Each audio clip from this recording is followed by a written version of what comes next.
morning, good afternoon, good evening. So, why did South Africa emerge after independence as a healthy and functioning democracy, while Zimbabwe was to become and has remained a dysfunctional autocracy to this day? There are many arguments one can give and explanations why that happened. But I think one of them has to be that South Africa had the great fortune of having quality, visionary leaders like the late President Nelson Mandela. Many South Africans and many people, in fact, sometimes do not appreciate that President Mandela and his contemporaries' greatest legacy to South Africa was that they allowed South Africans to have a meaningful say in the country's governance. They accepted that leaders should not view themselves as entitled to ride roughshod over the people the same way the white oppressors had done. This is in stark contrast to what we have seen in Zimbabwe. In Zimbabwe, as much as the leaders during the fight for independence would talk of freedom, justice, this and that, the truth of the matter is they really wanted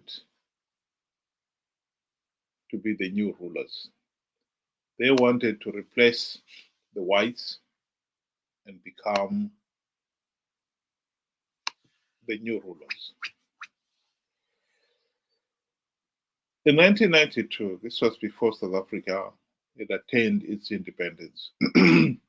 Chris Hani, one of South Africa's great leaders, said, "What I fear is that the liberators emerge as elitists who drive around in Mercedes-Benz, using the resources of this country to live in palaces and to gather riches."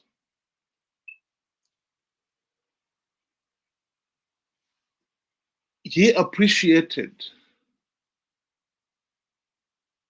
that problem for the would-be leaders. Whereas when you look at a country like Zimbabwe, that is exactly what the incoming leaders aspired for. To drive around in Mercedes-Benz and amass the nation's wealth. They truly believed that they were entitled. It was a matter of entitlement. It is their right by conquest. Here is Dr. Simba Makoni explaining what happened in Zimbabwe soon after independence. I recall very clearly that when we came into office in 1980, we inherited Ian Smith's systems. And Ian Smith's ministers drove Peugeot 504s. They drove themselves from home to work in their Land Rovers and all in kinds. Most of them were farmers. They parked their Land Rover and then they used the government vehicle when they were at work with a chauffeur. When they finished at night, they packed them and they took theirs to go home. Within the month of our coming into office, Prime Minister Mugabe then directed that every minister be issued with an E-class Mercedes-Benz, and the Peugeot 504s were retired to permanent secretaries, and the deputy ministers who then took over. We can also look at many other things, small they may appear at the time. Let me hazard that even at that point, Innocent Nkala was our Minister of Finance. I don't think we knew what budget we inherited from Ian Smith when the decision was taken to buy those E-class fleets for the ministers. So the material, affection for material things has always been with us. And the differentiation also, even going back into the camps, Zemashefu, Neze, my comrades, Makada, were not the same. So much so that even today, when the so-called Minister for Presidential Affairs or Provincial Governor, as they were, goes to Bubi or Binga, they will be served separately and differently from the other people. The avarice grew as we began to exploit the opportunities of office. When I was in the government, the minister was allocated one vehicle that they kept, which was the sedan they used in town. If you needed to go off-road, then your ministry hired off-road vehicles from the CMED, and you were charged for it. Now a minister will have an average of 4 vehicles in his forecourt, all at government's expense. So the leadership modeled the wrong kind of behavior, and that kind of behavior permeated all across our society. Our CEOs, like you're saying, heads of parastatals and so forth, modeled from the top. Indeed. Indeed. I made a passing reference that we have CEOs who will buy themselves a luxury car when they can't pay wages at the end of the week or end of the month. This has been so entrenched in our psyche, this showing off, as if you are a different person. You're breathing different air from those who don't drive Prados and Land Cruisers, from those who don't drive Jeep Cherokees. We have lost our humanity. There's lots of reference to Ubuntu, very farcical, superficial, not coming from the heart. We have changed. We have changed because of our appetite for power. And we have changed because of our avarice for material things.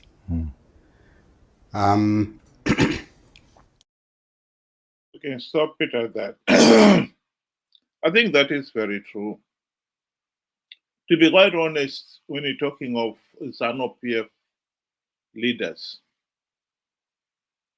that selfishness was always there. And we did not have any quality leaders who was prepared to stand up and say, no, this is not what the fight for independence was about.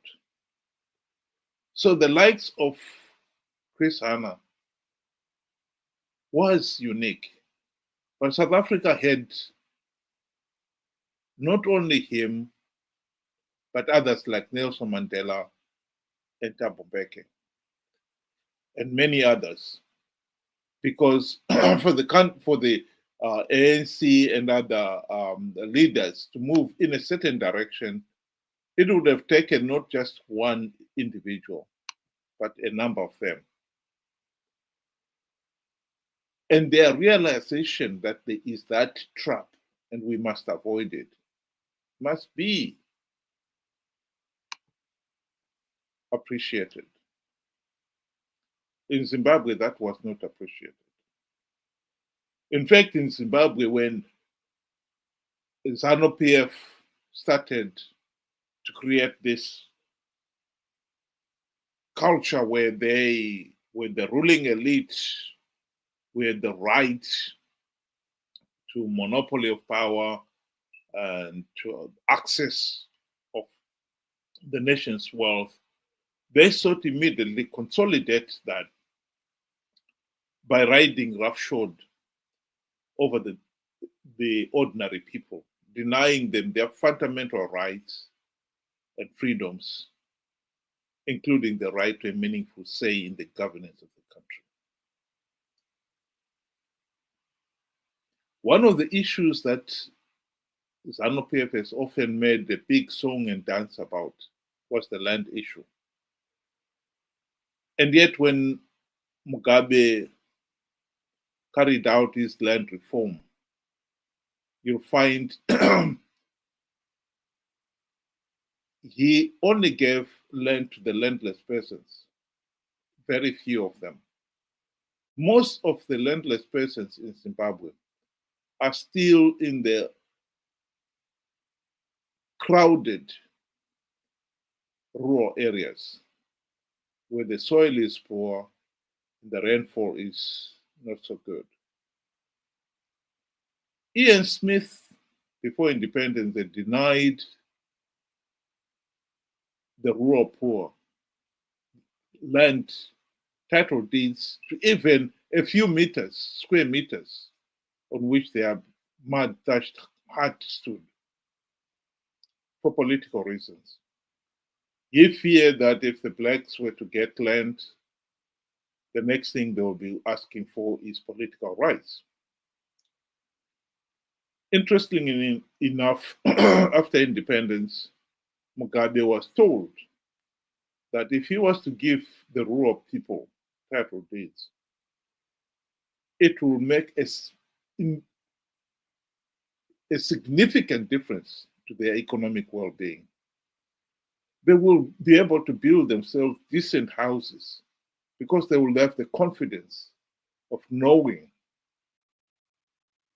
that they own the land, and whatever development they make on it will only be increasing the value of that land. He denied the rural people the right to own land for the same reason the white regime had done. Here is one Zanu PF leader speaking to that very issue, Margaret Dongo. She was at one point, she fought in the War of Independence, and after independence, she worked in the CIO and then became a member of parliament. And then she fell out of the Mugabe and she became an independent. And here she is talking about why Zanu PF has kept the rural people poor. They have wrong priorities, especially the current government. How can you go and build an airport which services a few people, and the majority are the elite and the so-called investors? Look at the rural. I made you come to interview me because I wanted you to have the experience of the roads that we are using. If we go today to our hospital there, you feel pity with that's a hospital in a rural area. If we go to our clinic, you feel pity. We have no piped water here. Do you know the reason why the rural people vote for Zanu PF? One, they're intimidated.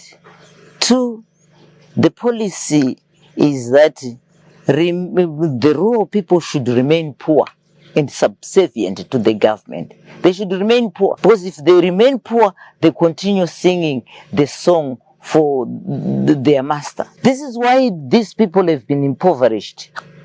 It's for a reason. Because at the moment, if you economic empower these people, they'll go out of hand. Zanu PF will never have control over them.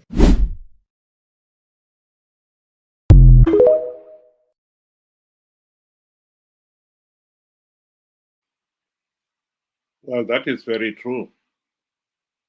A few months ago, Mnangagwa has finally said that Zanu PF was going to grant title deeds to those with the commercial farms and those who were resettled since the land seizures of 2000.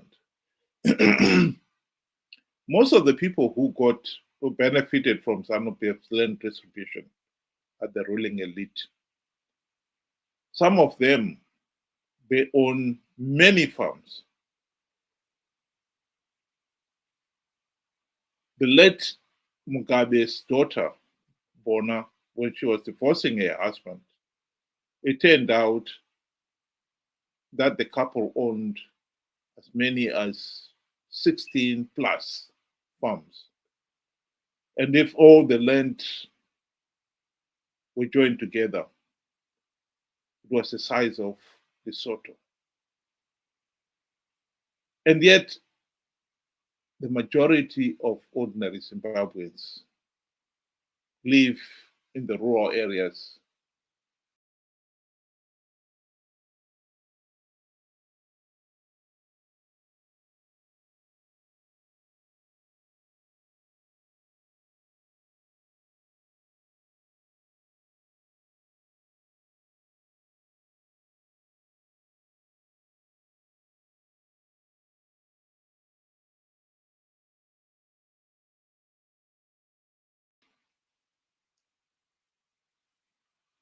Not to see what is happening here. Whilst the ruling elite got the big farms, this is Mnangagwa in his farm, as you can see, stretching to the horizon. And in the revised government policy, people like him will now be given title deeds to their farms. And so those with multiple farms, they'll be able to subdivide those farms, sell them off. They would have got them for nothing. And now they will be selling them to ordinary Zimbabweans at the commercial rate. They're making huge fortunes. But to come back to the rural people, the tribal trust lands, people are still not allowed to own land.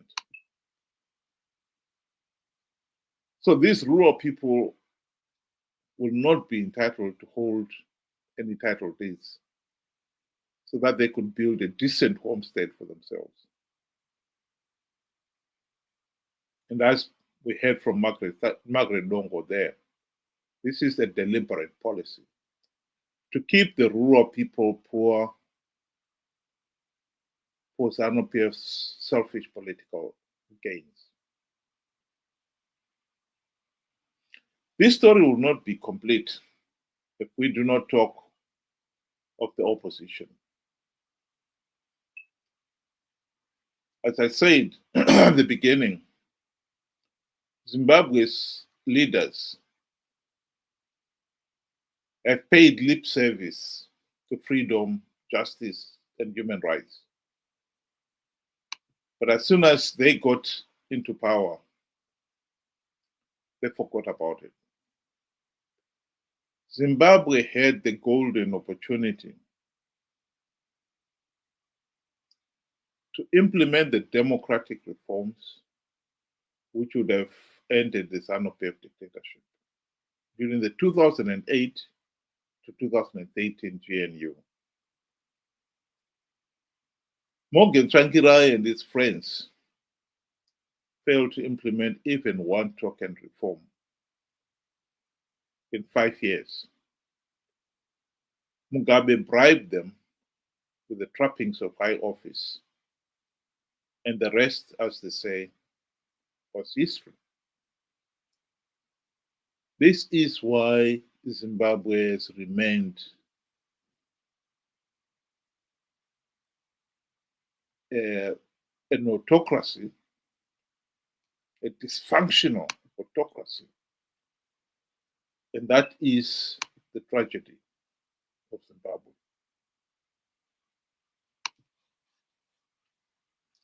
We can pretend that the situation can change. The truth is, it will never change.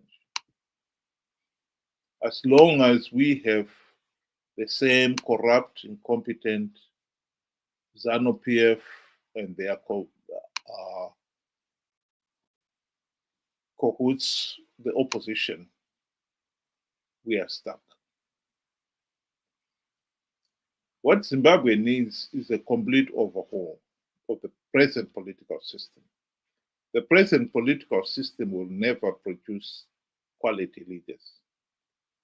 The leaders that are there now have got an invested interest in keeping the status quo.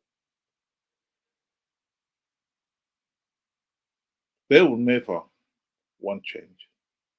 They are taking advantage of the fact that the electorate is ignorant and gullible. I say that because the electorate should have seen by now that the opposition will never implement any democratic reforms to end the Zanu PF dictatorship. Indeed, the two are now working in partnership.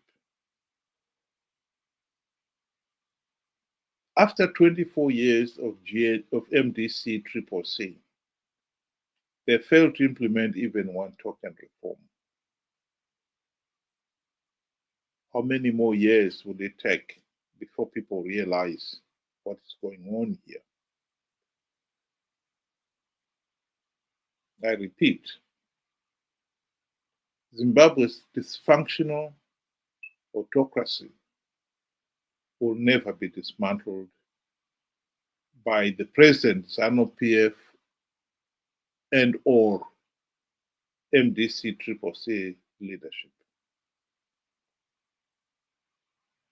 Think about it. Thank you very much and have a good night.